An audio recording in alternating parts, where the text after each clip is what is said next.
Hello, friends, and welcome to Adventures in Pixieland. We are in the Bible study part 1. We are, yes, still in the NIV, and we will be all the rest of this year and into next year. But next year, we're doing the Old Testament and the Psalms. Well, what'll be posted on the Facebook page is the Proverbs of with the NIV language, because what's posted on Facebook right now is Proverbs from the KJV, and I think it was like the 1873, maybe 1863. I think it was 1873 version of the Bible, whichever one of those. I'll read it in 2026. That'll be the Bible where I will be reading the videos. Now, how much of them I'm gonna read in how I'm going to break it down, I don't necessarily know. What I'm trying to say is I don't necessarily know that I'm going to do it in 2 years. I might want to do it in 1 year, but it's going to mean 3 videos a day. So we'll have to see. I have to see how I'm going to work that with time. It'll be a good testing for me next year when doing the Old Testament. Because to do the Old Testament, you need to read multiple chapters. You do. So I have to figure out how I want to handle that. I might still want to break them down into 1 chapter videos, because I feel like multiple chapters at a time can be a bit much, because it's a little hard even with these. So we are in the book of Matthew in the NIV. We are in chapter 22, and is consistent with what we're doing. We're doing all of chapter 22, which means 45 verses. So let's get going. The parable of the wedding banquet. Chapter 22, verse 1. Jesus spoke to them again in parables, saying, and I understand better now that I have to, even with my paid job, teach people things. The kingdom of heaven is like a king who prepared a wedding banquet for his son. He sent his servants to those who had been invited to the banquet, telling them, "Come," but they refused to come. Then he sent his some more servants, and said, "Tell those who had been invited that I have prepared my dinner. My oxen and fattened cattle have been butchered, and everything is ready. Come to the wedding banquet." But they paid no attention and went off, one to his field, another to his business. The rest seized his servants and mistreated them and killed them. The king was enraged. He sent an army and destroyed those murderers and burned their city. Then he said to his servants, "This wedding banquet is ready, but those I invited did not deserve to come. Go to the street corners and invite to the banquet anyone you find." So the servant went out into the streets. The servants went out, multiple, not just one, multiple servants went out into the streets and gathered all the people they could find, both good and bad, and the wedding hall was filled with guests. So, okay. But when the king came in to see guests, he noticed a man who was not wearing wedding clothes. Okay. People got invited, and because they were invited and it was a wedding, some people got changed, not dressed like this, let me go get changed, and then I'm gonna come right now, kind of thing. Okay. Friend, he asked, "How did you get in here without wedding clothes?" The man was speechless. Okay. And then the king told the attendants, "Tie him hand and foot and throw him outside into the darkness, where there will be weeping and gnashing of teeth." Well, okay. "For many are invited, but few are chosen." So if you try to sneak in without actually going through and preparing yourself for,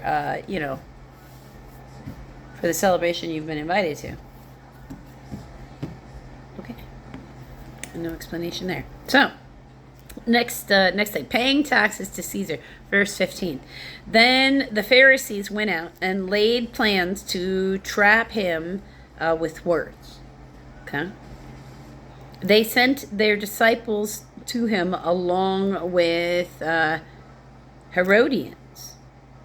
"Teacher," they said, "we know you are a man of integrity and that you teach the way of God in accordance with the truth." Like that. You aren't swayed by men because you pay no attention to who they are.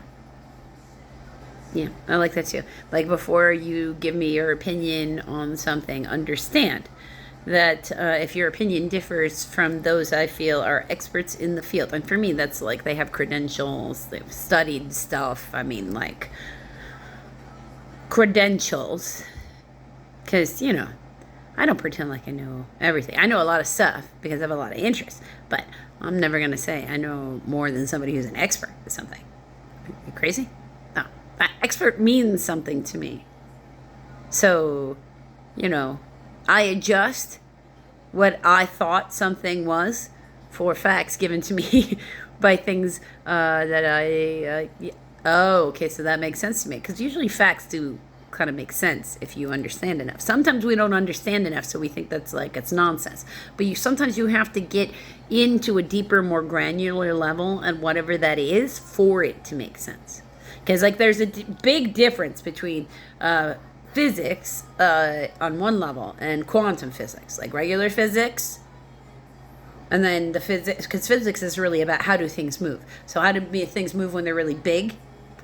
Regular physics is what I'm calling that. It's not really what it's called, but it's what my brain calls it, regular physics. The physics we can see applied in everyday life. Like, if you drop a bowling ball from a high building, you're probably going to kill people. I mean, but it's going to make a big crater, and it will. Because they'll make the holes if it's like pennies and dimes. That's why you're not supposed to throw things like off, say, the Empire State Building or any like places, because people have gotten really hurt. Like, so they know that now there's laws for that. So we know that works. It's been tested enough times for us to know that gravity works. And that's, physics, large scale physics, right? As opposed to quantum physics. When you start getting it down at that tiny microscopic level, it doesn't operate the same. The energy doesn't move in a way we would expect when we're studying it. The way we thought it was based upon what we can see in the bigger world. So it's a separate type of physics.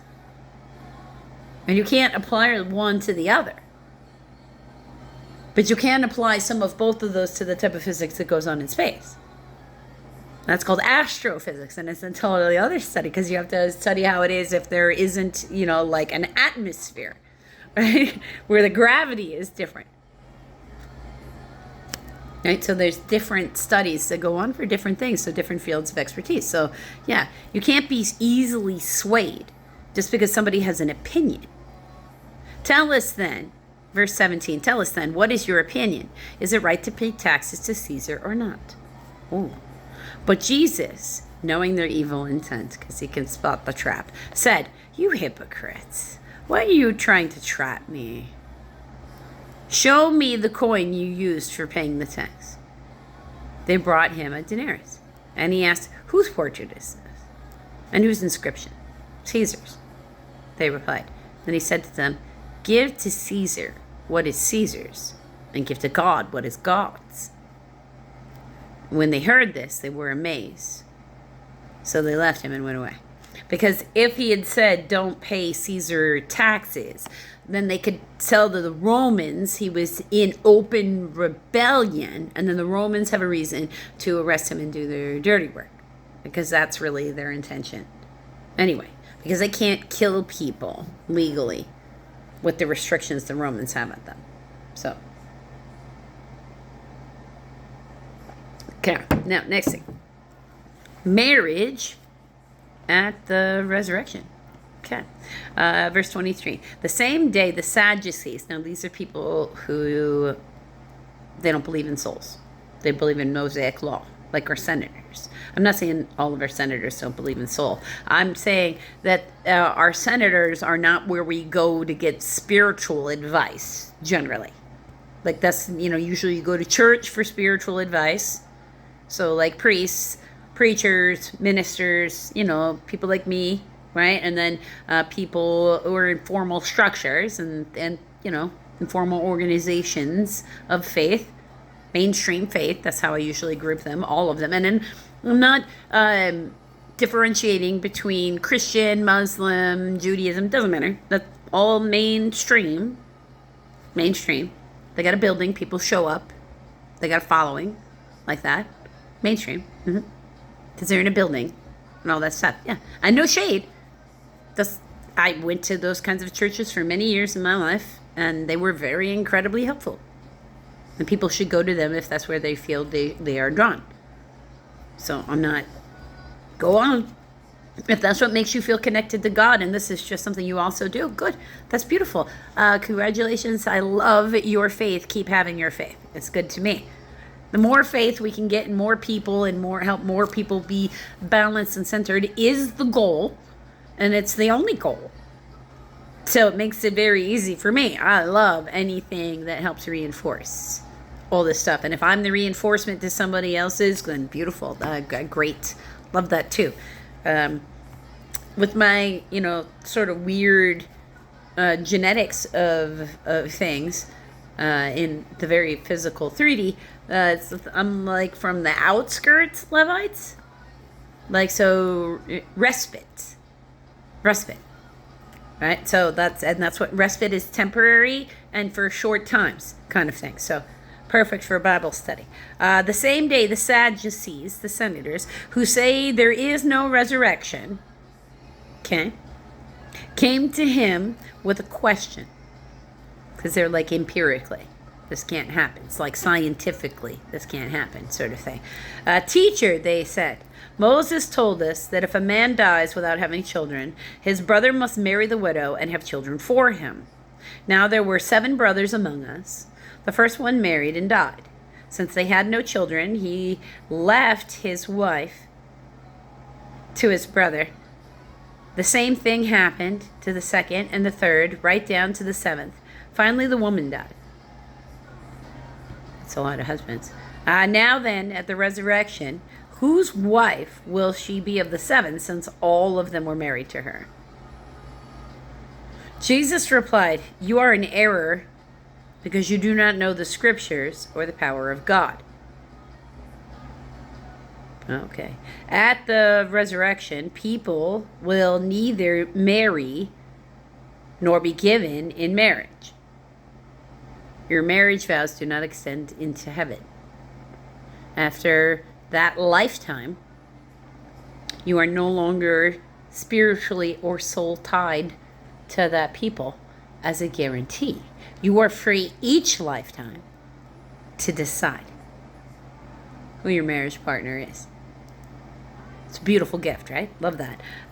They will be like the angels in heaven. Right, get you. Yeah. But about the resurrection of the dead, you have not read what God said to you. I am the God of Abraham, the God of Isaac, and the God of Jacob. D. Exodus 3:6. He is not the God of the dead, but of the living. When the crowds heard this, they were astonished at his teachings. So it's a lot different, because he's talking about different things. Because he's like separating resurrection of the dead, where he makes the dead rise, right, in Revelations, or as opposed to you've died and your soul rises. So the Catholics have differentiations for this, if I'm not mistaken. One's called particular death, when it's your individual death, as opposed to a different term when it's societal death. I can't remember what that one is called. I also have no objections to these terms because they work very well. And anything that makes the understanding best is what matters. Because it's not about me. It's about the Word of God. Okay. The greatest commandment is what this one is called. Here, verse 34. Hearing that Jesus had silenced the Sadducees, the Pharisees got together. They're like, uh-oh. One of them, an expert in the law, tested him with this question. Teacher, which is the greatest commandment in the law? Ooh, Jesus replied, love the Lord your God with all your heart and with all your soul and with all your mind. Ooh, ooh. E, right? So that's Deuteronomy 6:5. So they would have known. This is the first and greatest commandment, and the second is like it. Love your neighbor as yourself. Leviticus 19:18. All the law and prophets hang on these two commandments. Because they are talking about your conduct. That's what they're talking about. They're talking about how you interface with the world, regardless of the world is interfacing with you in any one given moment. They're telling you. He's telling you. He expects you to respond with love and gentleness. Because that's how you show God you love him, because he is love. So you trust him. Whose son is Christ? Verse 41. While the Pharisees were gathered together, Jesus asked them, what do you think about the Christ, or Messiah? Whose son is he? The son of David, they replied. He said to them, how then is it that David, speaking by Spirit, calls him Lord? For he says, the Lord said to my Lord, sit at my right hand until I put your enemies under your feet. Psalm 110. 1.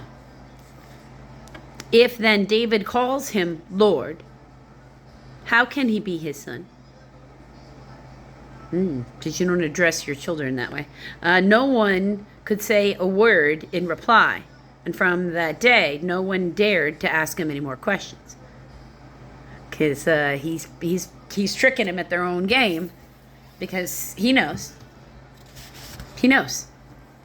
Because understand that he would have, of course, studied very hard all these prophets.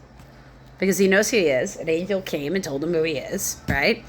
And so he understood that what was going on in the prophets, where they were talking about the Messiah, the way that, the people were talking about, the Messiah, that it was an instruction manual.